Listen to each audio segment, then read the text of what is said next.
Salut les gars, on se retrouve aujourd'hui pour un petit projet 103 Land. Donc j'avais fait une première vidéo sur la peinture à l'époque, hein. Moi j'ai mis un peu de temps parce que j'ai galéré entre deux avec certaines pièces. Et là j'ai quasi fini la partie châssis, donc je me suis dit c'était le moment de faire une vidéo. Donc pour représenter un petit peu le projet, donc c'est un 103 que j'ai peint en vert militaire, hein, la couleur conforme au 103 Land. Et je l'ai adapté un petit peu à ma sauce, hein. Donc vous pouvez voir, j'ai peint le bras aussi en noir, les fourreaux je les ai laissés en vert. Bon, je préférais comme ça. Après là la peinture c'était une peinture à la bombe, donc Motype. J'avais les références dans la première vidéo si vous voulez aller voir. Et j'ai mis un vernis 2K dessus, donc sincèrement franchement je peux me rapprocher un peu, ça a l'air nickel. Ça bouge pas, enfin c'est satiné comme ça, c'est super. C'était un vernis mat mais ça rend super bien. Au niveau des garde-boue, donc tout ce qui est garde-boue avant, arrière, porte-bagages et guidon, j'ai mis de la peinture style Plastidip. Et ça a l'avantage d'être vachement résistant. Et ça donne un effet un peu mat satiné également. Donc voilà pour tout ce qui est peinture. Au niveau des jantes, j'ai un peu galéré.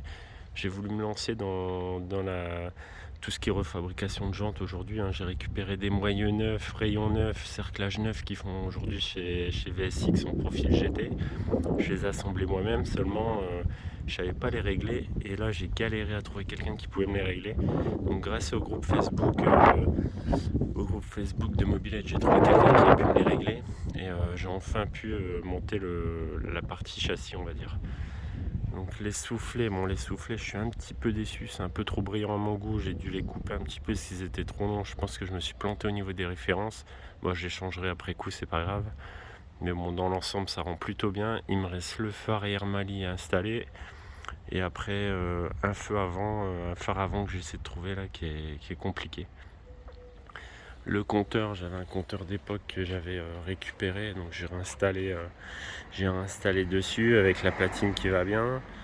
Et pareil au niveau des poignées, bon, c'est du style CLB en refame, bon, ça ira bien pour moi. Et la selle, j'attends toujours une selle, là. C'est une selle. Dans l'idéal, j'aimerais trouver une selle phase 1. Bon, après j'en ai une phase 2, donc je sais pas ce que je vais monter encore. Donc voilà, je vous dis à plus.